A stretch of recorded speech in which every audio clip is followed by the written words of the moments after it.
पूर्णिया सांसद पप्पू यादव को judicial custody में भेजे जाने के बाद इलाज के लिए उन्हें पीएमसीएच लाया गया, जहां उन्हें बेड तक नहीं मिला और वो अस्पताल के कॉरिडोर में ही स्ट्रेचर पर लेटे नजर आ रहे हैं। कॉरिडोर में ही उनका इलाज चल रहा है।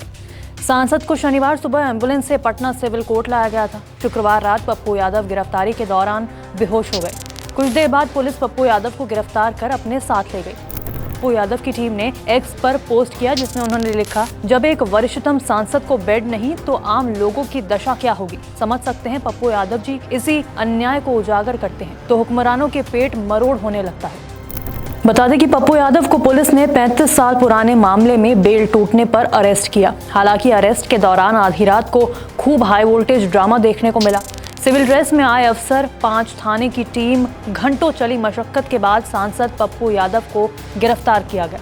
पप्पू यादव के समर्थक गाड़ियों पर चढ़ गए, नारेबाजी हुई। वहीं पप्पू यादव ने चिल्लाकर कहा कि ये मुझे मारने आए हैं। पुलिस का कहना था कि ये 31 साल पुराने मामले में कोर्ट के वारंट पर कार्रवाई थी, लेकिन सांसद ने इसे राजनीतिक साजिश करार दिया। मेरी लड़ाई न्याय को लेकर के है और मुझे शंका है कि ये लोग मरवा रहे, इसलिए मैं यहां से सीधा न्यायालय ही जाऊंगा। इनके थाना नहीं जाऊंगा। इनको हाउस अरेस्ट करना हो कर ले, और रात में इनके थाना नहीं जाऊंगा क्योंकि ये मरवा सकते। सूचना मिलने के बाद उनके समर्थकों की भीड़ उनके आवास और आसपास के इलाकों में पहुंच गई और जमकर हंगामा किया। कुछ कार्यकर्ता पुलिस वाहनों पर चढ़ गए। पुलिस के साथ बहस हुई।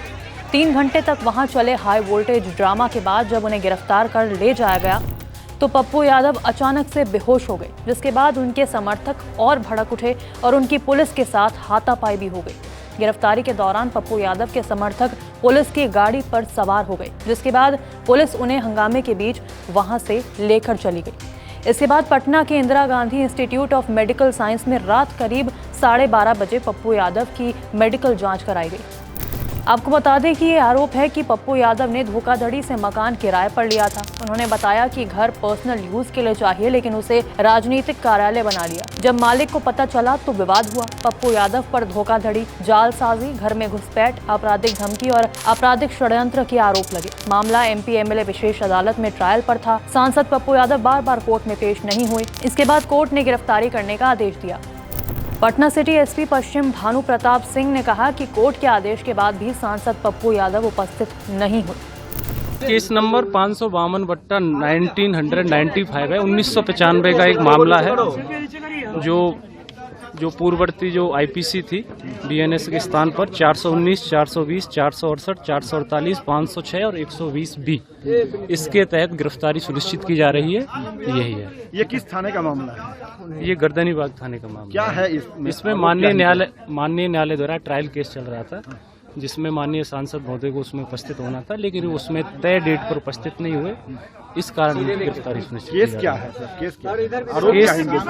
मैंने आपको बताया जो IPC की धारा है, जिसमें 468 का मामला है, 419 का मामला है, 420 का मामला है। कांग्रेस सांसद राहुल गांधी ने इस गिरफ्तारी को राजनीतिक प्रतिशोध बताया। उन्होंने एक्स पर पोस्ट कर लिखा, पटना में नीट की आकांक्षा छात्रा की संदिग्ध परिस्थितियों में हुई मौत और उसके बाद की पूरी कार्रवाई ने एक बार फिर सिस्टम की गहरी सड़ांध को उजागर कर दिया है। पीड़ित परिवार ने जब निष्पक्ष जांच और न्याय की मांग की तो वही पुराना भाजपा NDA मॉडल सामने आ गया। केस को भटकाओ, परिजनों को प्रताड़ित करो और अपराधियों को सत्ता का संरक्षण दो। इस बेटी के लिए न्याय की आवाज बनकर साथ ही सांसद पप्पू यादव जी मजबूती से खड़े हुए। आज उनकी गिरफ्तारी साफ तौर पर राजनीतिक प्रतिशोध है, ताकि जवाबदेही मांगने वाली हर आवाज को और दबाया जा सके। सबसे चिंताजनक तथ्य ये है कि ये घटना किसी एक मामले तक सीमित नहीं दिखती। ये एक भयावह साजिश और खतरनाक पैटर्न की ओर इशारा करती है, जहां और भी बेटियां शिकार बन रही हैं और सत्ता इस खौफनाक सच्चाई से आंखें मूंद कर बैठी है। ये राजनीति नहीं, इंसाफ का सवाल है। ये बिहार की बेटी की इज्जत और सुरक्षा का सवाल है।